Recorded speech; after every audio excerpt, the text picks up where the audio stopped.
Good morning, everyone. Today I would like to show you the ASD and the VSD anatomy using a heart specimen, especially for the percutaneous closure. There is some important structure. Okay, first one is this specimen. Okay.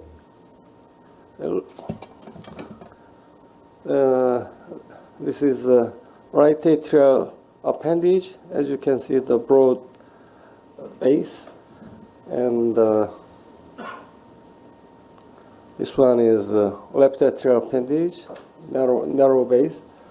The site soleus. So when you open the heart, this is right ventricle. It's open like this. Okay. We can see the tricuspid, atrial septum, and the ventricular septum. First, I'd like to talk about the conduction system. This is atrial septum, and you can see the coronary sinus opening and tricuspid annulus, and there is a tendon of Todaro, so it can make a triangle like this. So we call it cos triangle. So AV node is inside it. So AV node start here and pierce the tricuspid leaflet and go to the membranous portion, the inferior portion of the membranous septum, and divide to the right bundle branch and the left bundle branch. Right bundle branch goes to the myocardium, and left bundle branch goes to the sub aortic. This is aortic valve and the LV surface. So and there are no defects at all, but this is an interesting case. Usually there is a perimembranous septum, membranous septum here, and from the left side. Okay, this is a right coronary cusp, non-coronary left coronary cusp, and there is some defect. Okay, maybe the spontaneous closed perimembranous space, maybe. Okay.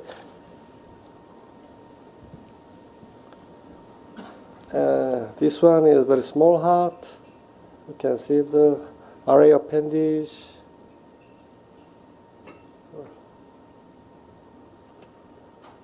And we open the right ventricle longitudinal incision and open it. There is a hole, it's a VSD. So when we name the VSD, it's viewed from the right side, not from the left side. This is interventricular septum of the LV side. It is tricuspid, so the inlet portion, trabecular portion, outlet portion. And there is a hole. There, this is tricuspid. The membranous septum is here, and then defect is here. So you call it perimembranous VSD. The characteristic is it's continuous to the tricuspid, but discontinuous to the pulmonic valve.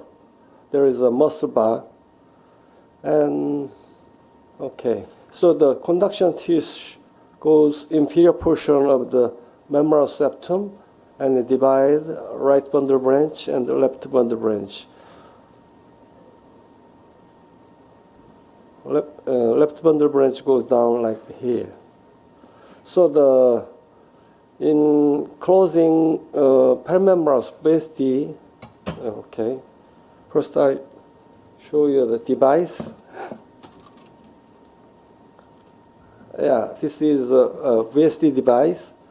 It has two discs, the left ventricle disc, right ventricle disc, and the central portion is waist.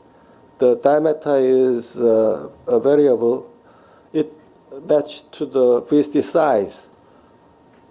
So is made with the nitinol meshwork, so it can be memorable alloy.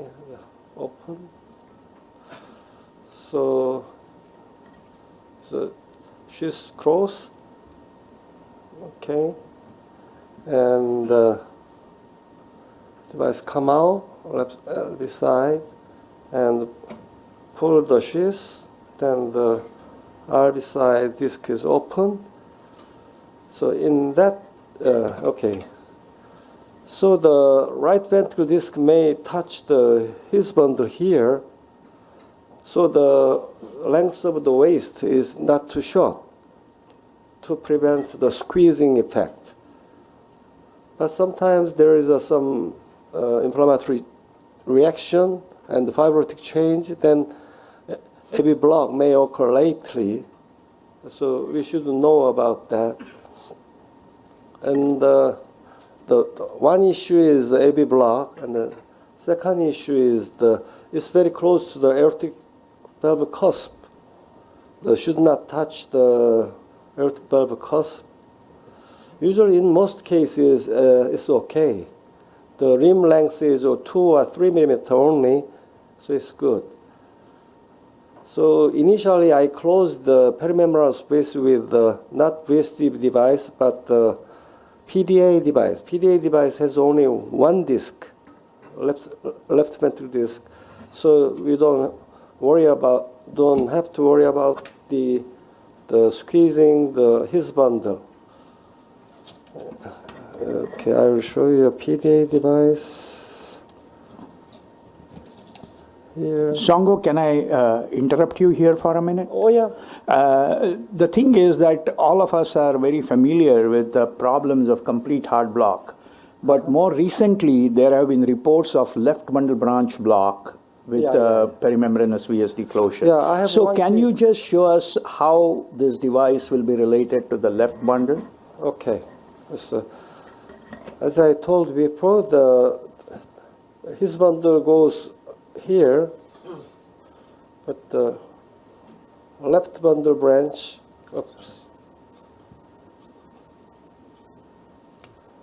goes down the ventricular surface of the left ventricle here.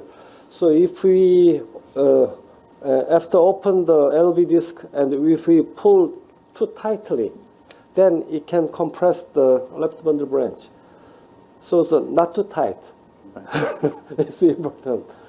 As I have one case of left bundle branch, then the ventricular function getting worse. That's right. Yeah. That's the concern. So we should be cautious about this conduction system. Yeah. Okay.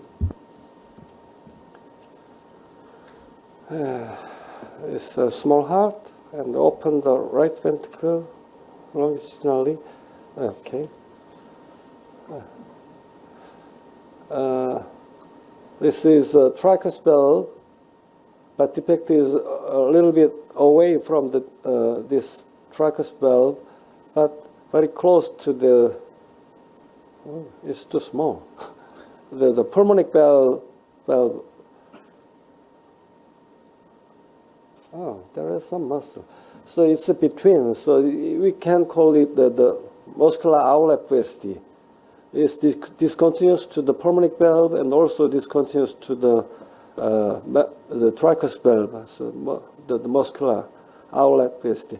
If there is defect on here, we call it subpulmonic or subarterial or juxtaposition doubly committed VSD.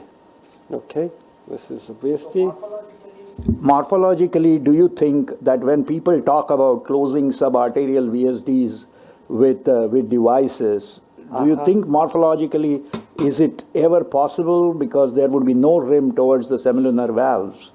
So are these really the outlet muscular VSDs which they are closing and calling them as subarterial, or they are truly subarterial? Thank you. So we usually close the perimembranous or muscular VSD with the device, but I personally not close the subarterial VSD with the device, because after device implantation, the device touch the pulmonic valve and the aortic valve because there is no muscle to support it. But in some doctors close it with a very soft device. But Yeah, I quite agree with you. I think the purely subarterial VSDs would be difficult to close with a device for both reasons, as you very rightly said, traumatizing the semilunar valves, and probably there will be no rim superiorly to hold on to the device. So both trauma to the semilunar valves and embolization will be the risk factors. okay. Yeah, it's an issue, and we will wait for a long-term result.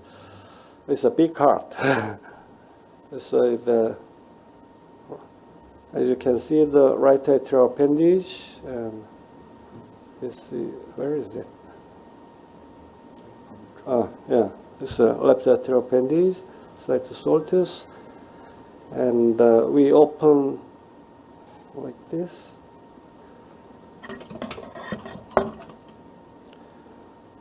Then we can see the big defect on the atrial septum here. So it's a secondum ASD. So when we close the secondum ASD with the device, the defect size and also the location and the rim length is very important. I'd like to show you the ASD device first. This is an ASD device. It's a left atrial disc and right atrial disc. There is a waist center. So it's also a nitinol alloy. It's a memorable one.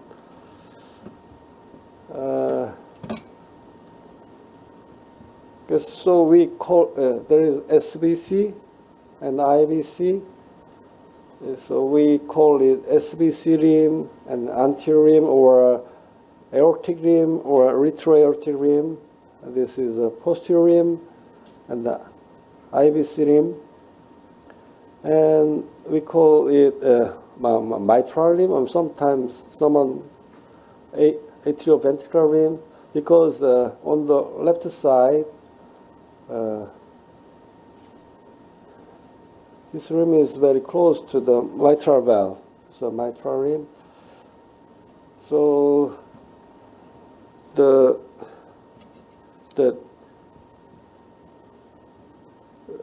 LA disc, the length from the waist is 7 millimeter, and the RA disc is 6 millimeter. It should be between the rim. These two devices can catch the rim. So if there is a defect of the rim, it may be migrate. So especially the posterior inferior rim is very important for the position of this device. But usually anterior rim is short or deficient in most of the cases. But it may be okay because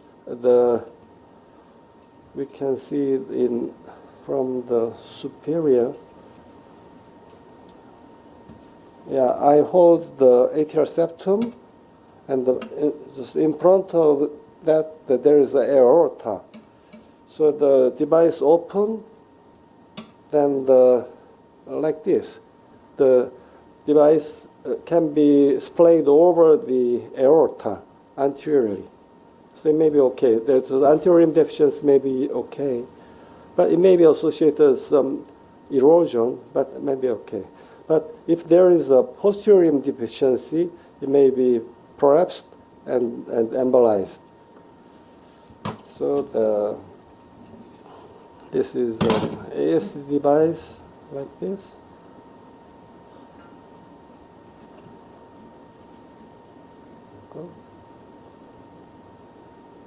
Okay, superior.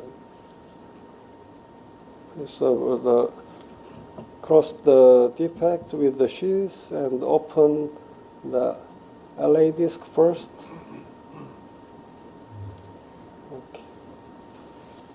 Then after we open the RA disc and we test. We call it wiggle, push and pull, and to confirm the the stability. Okay. And also, if the mitral arm is too short, the device can touch the AV node inferiorly. So we should be cautious about when the mitral arm is too short, AV node touching and may cause AV block. And also on the left side, it may touch the mitral valve leaflet. So the rim length is very important for percutaneous closure. Okay, that's it. Yeah, Thank you. perfect. Thank you.